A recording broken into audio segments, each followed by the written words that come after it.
यहां पर सबसे पहले हम बात करेंगे पश्चिमोत्तर प्रांत की।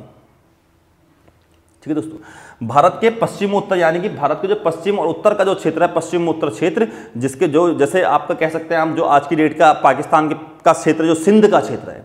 ठीक है दोस्तों, सिंध के क्षेत्र में क्या हुआ दोस्तों, यहाँ पर पेशावर का जो इलाका है, सिंध का जो इलाका है, वहां पर क्या हुआ, इस पश्चिमोत्तर प्रांत में इस आंदोलन की अगुवाई, इस आंदोलन का नेतृत्व किसने किया, इस आंदोलन का नेतृत्व किया खान अब्दुल गफ्फार खान ने। किसने दोस्तों, खान अब्दुल गफ्फार खान ने इस आंदोलन का नेतृत्व किया। खान अब्दुल गफ्फार खान के विषय में हम जानते हुए चलेंगे थोड़ा बहुत यहां पर। तो देखिए, खान अब्दुल गफ्फार खान ये वही व्यक्ति हैं जिनको क्या कहा जाता है, इन्हीं खान अब्दुल गफ्फार खान को सीमांत गांधी भी कहा जाता है, फ्रंटियर गांधी भी कहा जाता है। फ्रंटियर गांधी कहा जाता है खान अब्दुल गफ्फार खान को, जिनके नेतृत्व में क्या कराया गया दोस्तों, आपका पश्चिमोत्तर प्रांत में क्या चलाया गया, आपका सविनय अवज्ञा आंदोलन का नेतृत्व किया गया। खान अब्दुल गफ्फार खान, इन्हें कहा गया है सीमांत गांधी, फ्रंटियर गांधी कहा जाता है खान अब्दुल गफ्फार खान को। कभी कभी आपसे एग्जाम में क्वेश्चन पूछता है सीमांत गांधी किसे कहते हैं, आप आंसर देंगे खान अब्दुल गफ्फार खान को। इसी के साथ देखिए दोस्तों, इनके अन्य नाम जानते हुए चलते हैं। फख्र ए अफगान, क्या दोस्तों, फख्र ए अफगान, ये भी किससे कहा जाता है, ये भी आपका कहा जाता है खान अब्दुल गफ्फार खान को। ठीक है, याद रखिएगा दोस्तों, एग्जाम में क्वेश्चन और निकल के आएगा। सबसे पहला विदेशी जिसे क्या मिला है, भारत रत्न मिला है।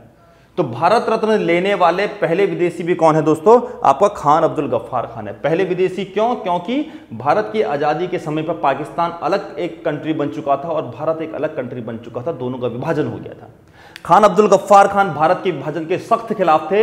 इनका मानना था, इन्होंने कहा था कि भारतीयों ने हमें भूखे भेड़ के सामने, भूखे भेड़ियों के सामने फेंक दिया है। क्या कहा था इन्होंने भारत के विभाजन के समय, इन्होंने कहा था कि भारतवासियों ने हमें भूखे भेड़िए के सामने फेंक दिया है।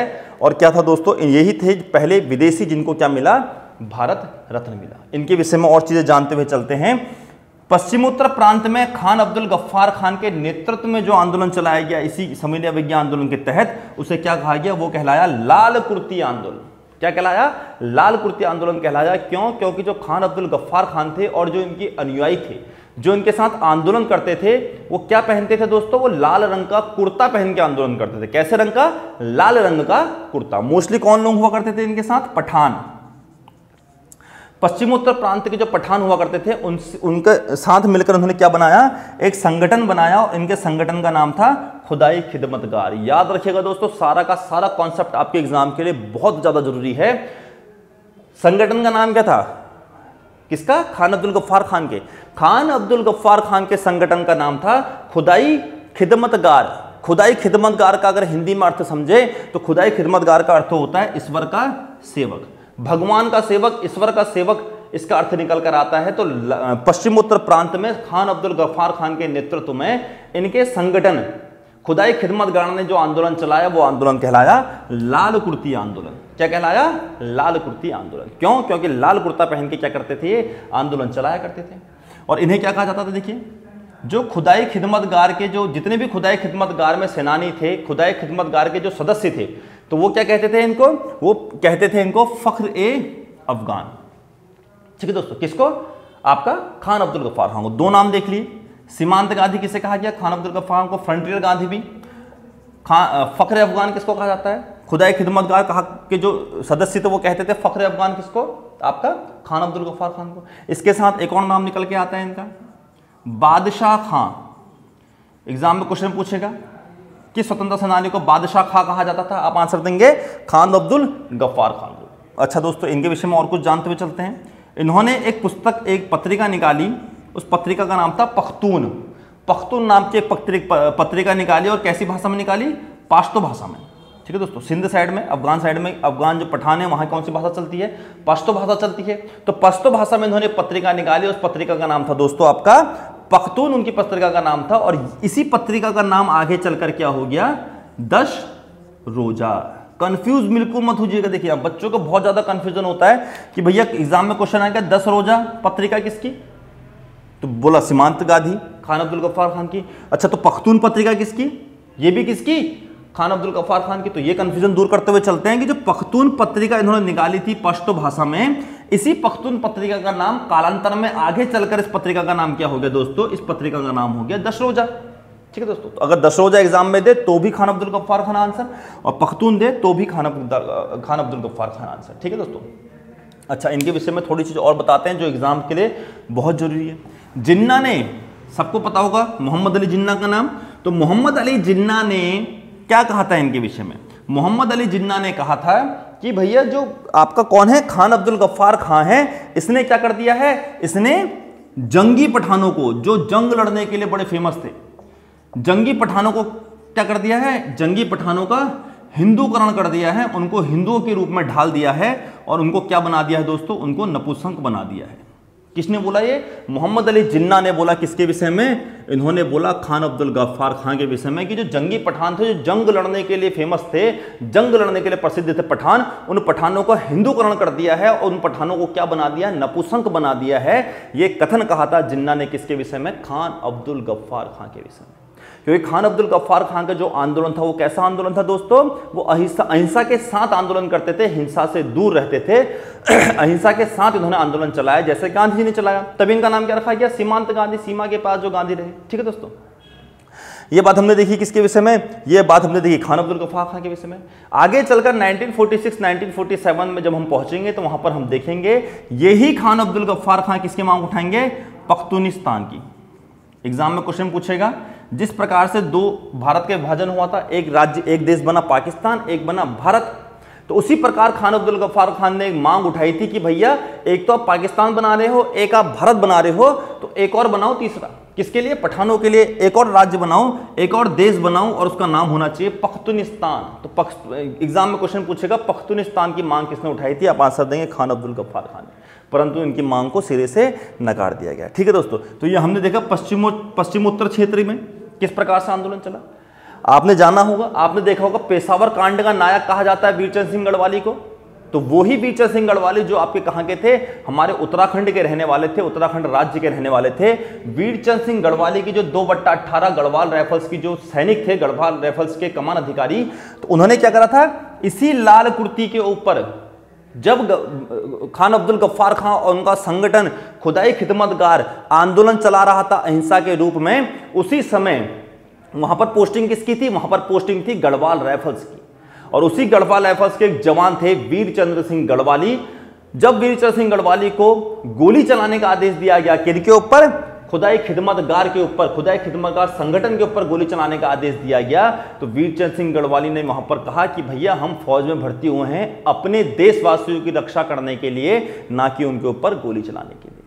ठीक है दोस्तों, और वीरचंद सिंह गढ़वाली ने क्या करा था? वीरचंद सिंह गढ़वाली ने गोली चलाने से मना कर दिया था। तो जो वीरचंद सिंह गढ़वाली जो पेशावर कांड के नायक हैं, उन्होंने इनके ही खुदाई खिदमतगार के जो आंदोलनकारी थे उनके ऊपर गोली चलाने से मना किया था। ठीक है दोस्तों, आगे चलते हैं। अब बात करेंगे पूर्वोत्तर क्षेत्र की। भारत के जो उत्तर के जो पूर्व में स्थित है पूर्वोत्तर क्षेत्र, एनईआर का जो इलाका देखा गया है, तो वहां की हम बात करते हैं कि वहां पर किस प्रकार से आंदोलन चला, सविनय आंदोलन किस प्रकार से चलाया गया। तो देखिए यहां पर हम बात करेंगे मणिपुर। यहां पर देखिए पूर्वोत्तर क्षेत्र में जो आंदोलन चला मणिपुर में काफी प्रसिद्ध रहा, और यहां पर जो नागा लोग हुआ करते थे, कैसी जाति रहती है यहाँ? नागा जाति रहती है। तो जो नागा जाति थी, जो नागा लोग थे, उन्होंने यदुनाग के नेतृत्व में, किसके नेतृत्व में? यदुनाग।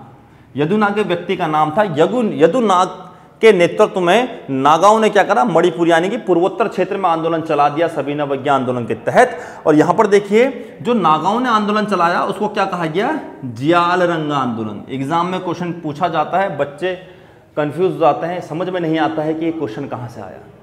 फिर हम कहते हैं कि भैया पेपर क्या है, बहुत ज्यादा टफ लेवल का बना दिया गया है, जियाल रंग आंदोलन कहां से पूछा है, बच्चों के समझ में नहीं आता। तो सविनय अवज्ञा आंदोलन जो पूरे देश में चला, इसी के तहत देखिए पूर्वोत्तर क्षेत्र मणिपुर में नागाओं ने यदुनाग के नेतृत्व में आंदोलन चलाया, और इनका आंदोलन क्या कहलाया दोस्तों? इनका आंदोलन कहलाया जियाल रंग आंदोलन। क्वेश्चन पूछेगा जियाल रंग आंदोलन किस क्षेत्र में, आप आंसर देंगे पूर्वोत्तर क्षेत्र में। अगर ऑप्शन है मणिपुर तो आप आंसर देंगे मणिपुर। ठीक है दोस्तों, जब यदुनाग के नेतृत्व में जियाल रंग आंदोलन चला तो ब्रिटिश सरकार ने यदुनाग के ऊपर एक झूठा मुकदमा डाला, एक फर्जी मुकदमा डाला, और यदुनाग को क्या दे दिया गया? फांसी दे दी गई। ठीक है दोस्तों, यदुनाग के ऊपर एक फर्जी मुकदमे के तहत इनको क्या दे दी गई? फांसी दे दी गई। और यदुनाग के पश्चात क्या हो, आप देखिए अब नेतृत्वहीन हो गया। जो जियाल आंदोलन था उसका नेतृत्व जो कर रहे थे यदुनाग, उनको फांसी दे दी गई। तो यदुनाग की मृत्यु के पश्चात उनकी बहन, यदुनाग की क्या थी, बहन थी, यदुनाग की बहन गैडिनेल्यू, क्या नाम था, गैडिनेल्यू ने क्या करा, यदुनाग की बहन गैडिनेल्यू ने नेतृत्व को संभाला और क्या करा, इस आंदोलन को आगे बढ़ाया। ठीक है दोस्तों, कुछ समय पश्चात ब्रिटिश सरकार ने यदुनाग की बहन गैडिनेल्यू को भी क्या कर दिया, बंदी बना लिया, उनको कैद में रख लिया और गैडिनेल्यू को क्या दी गई सजा, आजीवन कारावास की। गैडिनेल्यू को आजीवन कारावास की सजा सुना दी गई।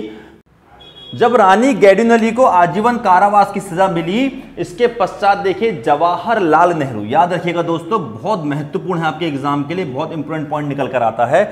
जवाहरलाल नेहरू ने गैडिनेल्यू को, किसको, गैडिनेल्यू को क्या दिया, रानी की उपाधि दी। एग्जाम में क्वेश्चन पूछेगा कि जवाहरलाल नेहरू द्वारा किसको रानी की उपाधि दी गई, तो आप आंसर देंगे गैडिनेल्यू को। और यहीं पर पूछा जाएगा कि भैया गैडिनेल्यू को किसने आपका रानी की उपाधि दी, तब भी आप आंसर देंगे जवाहरलाल नेहरू ने। ठीक है दोस्तों, अपने भाई यदुनाग को फांसी लग जाने के पश्चात भी देखिए कितनी बहादुर महिला थी, अपने भाई की मृत्यु के पश्चात, भाई को फांसी चढ़ा देने के पश्चात इन्होंने नेतृत्व को संभाला और पूरे जियाल आंदोलन का नेतृत्व किया। इतनी वीरता के साथ इन्होंने आंदोलन का नेतृत्व किया, अंग्रेजों ने इन्हें आजीवन कारावास की सजा दी। जवाहरलाल नेहरू ने रानी की उपाधि दी इनको और बोला कि भैया देखिए एक ऐसा समय आएगा, भविष्य में एक ऐसा समय आएगा जब पूरा भारत इन्हें स्नेहपूर्ण के रूप में याद रखेगा, पूरे स्नेह के साथ, पूरी वीरता के साथ इनको याद रखेगा। किसको, गैडिनेल्यू को। हाल ही में जैसा कि आपको कुछ समय पहले देखिए दोस्तों, कोस्ट गार्ड में भी क्या होता है, एक शिप आया था, एक गश्ती शिप लॉन्च किया गया था और उस शिप का नाम क्या था, उस जहाज का नाम था रानी गैडिनेल्यू जहाज। इनके नाम पे कोस्ट गार्ड में एक जहाज दिया गया। और तो देखिए दोस्तों, यहां से भी करंट का संबंध जुड़ते रहता है, जैसा कि आप सबको पता होगा। कुछ समय पहले, कुछ महीनों पहले यहां पर देखिए दोस्तों, जो हमारे देश के प्रधानमंत्री हैं नरेंद्र मोदी जी, उनके द्वारा क्या कराया गया था, आपका सविनय अवज्ञा आंदोलन का जब समय आया था, इसकी जब बरसी आई थी, यानी कि इसका जब वार्षिक समय आया था, जब 12 मार्च को हुआ था, तो नरेंद्र मोदी जी ने क्या कहा है, देखिए, आजादी का जश्न, आजादी का अमृत महोत्सव, आजादी का अमृत महोत्सव संज्ञा दी थी इसको, किसको, आपका सविनय अवज्ञा आंदोलन, आजादी का अमृत महोत्सव। ठीक है, यहां से भी एग्जाम का आपको क्वेश्चन पूछा जा सकता है, आजादी का अमृत महोत्सव, आप आंसर देंगे सविनय अवज्ञा आंदोलन। ठीक है, तो किसके द्वारा, नरेंद्र मोदी द्वारा। तो देखिए दोस्तों, आज हमने देखा, क्या देखा हमने, किस प्रकार सविनय अवज्ञा आंदोलन शुरू हुआ, गांधी जी का दांडी मार्च देखा, पश्चिमोत्तर क्षेत्र में खुदाई खिदमतगार खान अब्दुल गफ्फार खान जिन्होंने नेतृत्व किया, उनका लाल कुर्ती आंदोलन के विषय में जाना, खान अब्दुल गफ्फार खान के विषय में जाना।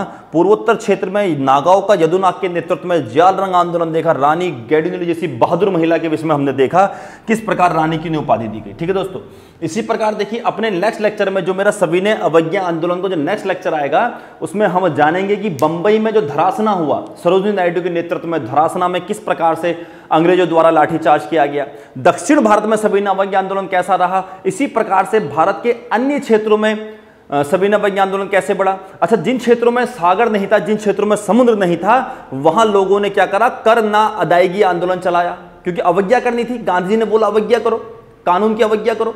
जिन क्षेत्रों में आपका समुद्र था, वहां तो नमक बनाया गया, जैसे गांधी जी ने डांडिया बनाया। अब जिन क्षेत्रों में समुद्र नहीं है, वहां क्या कराया गया, जैसे उत्तर प्रदेश वगैरह के क्षेत्र, वहां क्या चलाया गया, कर ना अदायगी आंदोलन चलाया गया। तो देखेंगे इसके आगे अन्य क्षेत्र, भारत के अन्य हिस्सों में किस प्रकार से सविनय अवज्ञा आंदोलन फैला। इसके पश्चात हम जानेंगे प्रथम गोलमेज सम्मेलन को और किस प्रकार गांधी और इरविन, गांधी जी और इरविन के बीच समझौता हुआ, इनके बीच एक बातचीत हुई और किस प्रकार सविनय अवज्ञा आंदोलन क्या हुआ, खत्म हुआ। ठीक है दोस्तों, 1931 में। तो इसी प्रकार चीजों को समझने के लिए, सारे कॉन्सेप्ट को समझने के लिए रटना बिल्कुल नहीं, चीजों को समझते हुए चलना है। हमारे साथ जुड़ जाइए। हमारे साथ जुड़ने के लिए क्या करिए, देखिए हमारे चैनल को लाइक कीजिए, सब्सक्राइब कीजिए, किसको, गुरुजी उत्तराखंडी यूट्यूब चैनल को। इसके पश्चात जिनको और तरीके से पढ़ना है, हमारे साथ जुड़े रहना है, प्रॉपर तरीके से अपनी तैयारी करनी है, तो डाउनलोड कर लीजिए वेदाश्री लर्निंग ऐप को और जुड़ जाइए हमारे साथ और दीजिए अपनी तैयारी को एक नया आयाम। तो मिलते हैं आपसे अपने नेक्स्ट लेक्चर में, मिलते हैं आपसे अपने सविनय अवज्ञा आंदोलन के दूसरे पार्ट में। तब तक के लिए धन्यवाद।